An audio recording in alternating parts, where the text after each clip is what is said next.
Welcome to the Tech Egg. Don't get scrambled. Enjoy the video. In this video, I will show you how to make delicious burritos at home. First, gather all your fresh ingredients, like large flour tortillas, cooked beans, seasoned rice, and your favorite protein.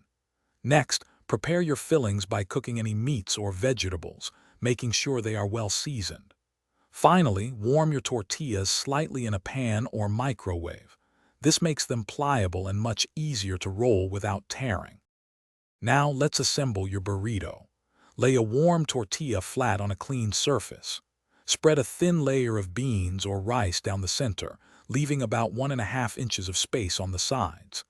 Then, add your cooked protein, cheese, and any other desired toppings like salsa or guacamole. Fold in the sides of the tortilla, then tightly roll it from the bottom up, creating a compact and delicious burrito. Hey everyone, quick break. If you're finding these burrito making tips helpful, please hit that like button and subscribe to the channel for more great recipes and cooking hacks.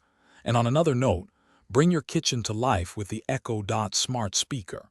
It can play your favorite cooking tunes or even set timers for your burrito prep. Check the description below for a link to the Echo Dot and other fantastic deals. Now, let's get back to the video. To get that perfect crispy exterior, pan-fry your rolled burritos. Place them seam side down in a lightly oiled skillet over medium heat for about 2 to 3 minutes. Then, flip the burritos and cook for another 2 to 3 minutes on each side until they are golden brown and heated through. Serve your delicious homemade burritos immediately with extra salsa, sour cream, or a fresh squeeze of lime juice for an extra kick. Thanks for watching. Consider subscribing if I helped unscramble your problems.